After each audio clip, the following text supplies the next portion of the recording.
be able to get it to actually check mark on Donald Trump and the other people that I wanted to vote for.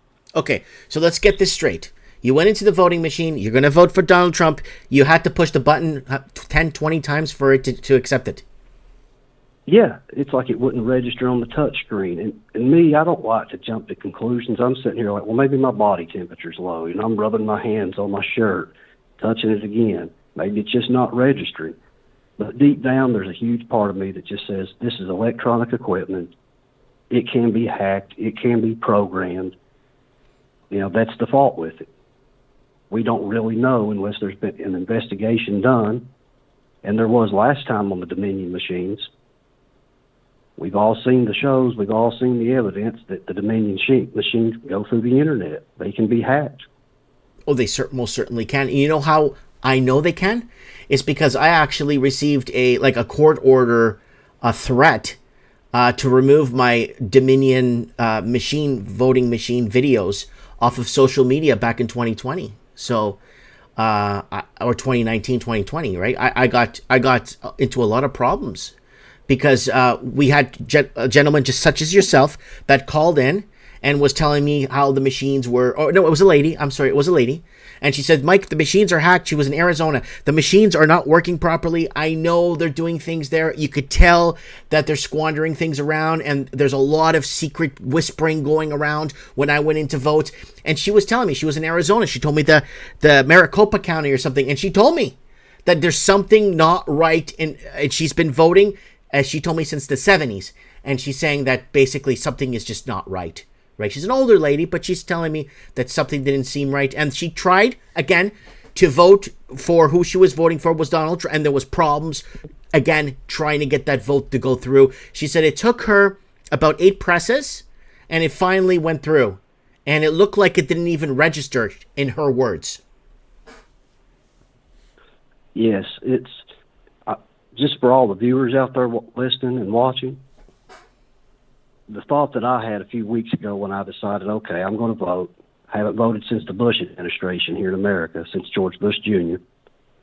But in my state, we had 2 state amendments that were up for a vote. Proposition 1 and 2. The first one was not allowing illegal migrants or illegal aliens to be able to vote. Okay? The second one had to do with our local school districts and opening up the ability for federal money to be given to not just public schools, but private as well. I was just going to go ahead and vote on the amendments without even voting for one of the politicians because I'm still fed up with the politicians. Trump's the lesser of 2 evils, and I'm sure you've heard other people say that, but I just don't trust any of them. I went ahead and voted for him. I went ahead and gave him a vote, and like I said, I've been holding one for over 20 years. I haven't voted since the George Bush Jr. administration in 2001, 2000. But, I mean, people watching and listening, if you're unsure, you don't want to vote for one of the candidates, and there's a proposition in your state, and if there's any American listeners out there, just vote for the proposition. Yep. Like I mentioned in the comments earlier tonight, I'm more depressed than I have ever been, and I'm putting in, or at least feel that I'm putting in 20 times the effort into life. You know, there's 6 or 7 people that in the comments tonight alone that said they did early voting and they're depressed. Like, it's not just you. Like, a lot of people are depressed. Is it because people are starting to realize that the gig is up, that there's nothing coming to save anybody, and you're on your own? Is that what it is? Is that what you're feeling now, or is it just, you know? I honestly believe what you just said is correct. That old ostrich head in the sand, everyone's heard that one. Once you know all this stuff, even if you forget some of it and move on with life, or you hit a spell where you're doing very good in life, this stuff's always going to be there. But yeah, it's the veil has been lifted, and many Americans plus people around the world are waking up and going, we are in a closed system. The freedom that we have and the few freedoms that we did have are slowly disappearing, and they were already basically just freedoms within inside of a closed system, but there was a little more opportunity for people to exercise those freedoms. Maybe not every day, but at least in their lifetime. It's at a point now to where we barely have the right to free speech. They're going with digital ID, and the digital ID is going to tie to the platforms, the digital whatever, like YouTube and stuff, you're gonna need a digital ID to get into any of this stuff. So they're gonna actually make it in a way where they're just gonna make it impossible for us to exist going forward. And that's why I say, people, be friends with your neighbor, call up your family you haven't called in months, tell them you love them. Go buy some, just go buy something for a coworker, make him feel good. Just start uniting and reuniting with the people around you and tell them you love them, because this is going to get really bad. I agree, Mike. I know I mentioned last time I was on the show, I'm a recovering alcoholic, and this is the second time I've been through this battle. Been clean for a year. Amen. When I go to the NA meetings, for a while, we'll all be doing exactly what you just said, trying to build each other up, telling each other, hey, we love each other. We want you to succeed. Here's a good idea. Try that. But I can honestly tell you, the mood has just dropped. It's not that anybody's trying to, be a bad person or even having relapses, but just the overall mood, because of the stress in the country and in the world, these bad moods happen, or the depression sets in. We all try to fight it the best that we can. I know I sure do. I really try to fight it. I want to believe that we can get through this, and at least, if nothing else, maybe get some of these wars around the world stopped. I'm hearing you. Proxy wars. And you know why this is all happening? It's because of accountability. The governments in the last 10 years have 15 years now, have this incredible amount of accountability on their shoulders that they just can't account for. And there's no way around it anymore. But the only thing they could do is just keep either going to war, pulling triggers on pandemics, getting the mainstream media to scare the crap out of everybody, like one after another. They'll burn scorched earth to the ground, and they'll do scorched earth before they take accountability. They will throw everyone and anyone under the bus. You're going to see a lot of these influencers and a lot of these controlled information distribution people start throwing each other under the bus, because no one's going to trust anybody. Just like the repo markets in 2019. The banks didn't trust each other, so the repo markets were going nuts. And they had to pull the trigger on a pandemic because we're going to be in an economic crisis. And here we are today, 2024 November. Well, of course, I've not heard 2030 mentioned. The Agenda 2030 is the same thing as Agenda 21. It's just their second to third step of bringing about this new world order that they want to bring about, or new age way of doing things. And, I mean, it depressed me. It really did. Finding a job, there's jobs out there. I still try to find what I can, work when I can. But robots are replacing not only the soldier on the battlefield, they're replacing the factory worker in the factory. And the question is always out there, what are these people going to do? What am I going to do? We've got social media.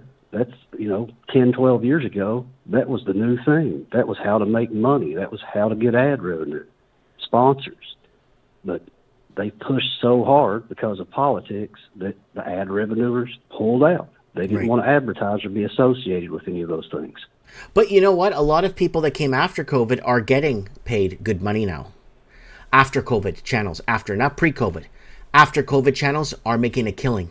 I know a guy that's making over $12,000 a month USD, and he showed up in 2021 during the trucker rally.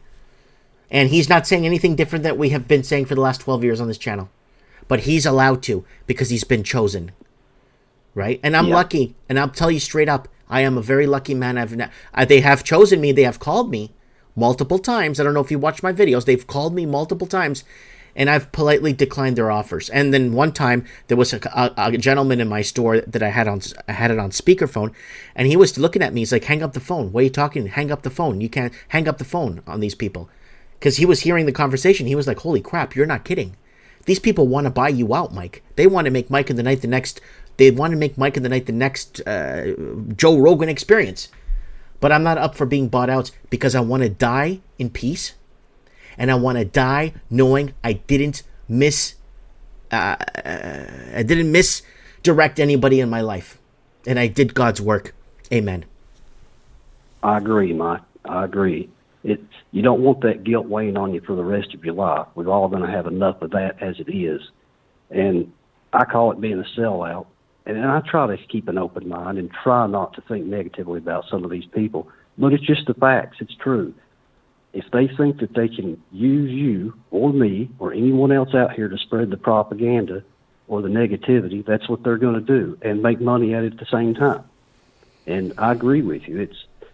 It's wrong for Joe Rogan to make $1.5 to $1.8 million per episode. And I mean, the material is rehashed over. Yeah, he's telling you what you already know, though.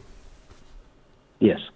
And I'm making videos. Hey, guys, I don't think there's going to be an election. Hey, guys, I think something's going to happen to Donald Trump in a few years. Hey, guys, I think this is going to... Hey, guys, interest rates are going to go up. We can't buy food. Hey, guys, electricity is going to be unaffordable by this year. And I'm actually putting my neck on the line, making all these predictions about inflation, power, energy, housing crisis, America's turning into California. People wake up with the Biden selection. You know, all this stuff over and over. But it's just... Imagine Joe Rogan took some of these predictions I did, and like pulling the trigger on a pen, and actually they'd have a statue of this guy erected in every town square, if he actually said what I said, right? I agree with you. That was funny. Yeah. I couldn't picture a statue of Joe Rogan in every town square, and don't know if I would want to. I honestly don't know if I would want to. But he'd be the man. If he said what I was saying, he'd be the man. He'd get his face etched on the moon's surface. Yeah, I agree. He's one of the gatekeepers. I mean, I understand he worked hard to get where he's at. I don't think anybody would say Joe Rogan didn't work hard. He has worked hard. Mm-hmm. But he's an actor. He's been in TV for the last 20 years or more. Mm-hmm. I can still remember people watching Fear Factor, and it was an entertaining show. And one of the only things that Joe Rogan has ever mentioned that kind of stuck in my head, I remember he was talking about his jiu-jitsu days, and one of his old mentors, he had been in a fight when he was on the jiu-jitsu floor in a tournament, Joe Rogan had. And he kicked one of the opponents, won the match, but he kicked him so hard they were on the ground. And he said he felt bad about it. He goes, that was the moment I realized I didn't want to fight anymore. He wanted to document it or to be what do you call that? The person that's a commentator. The commentator for the commentary, fight. Yeah. He said that one of his trainers, when he was talking to them about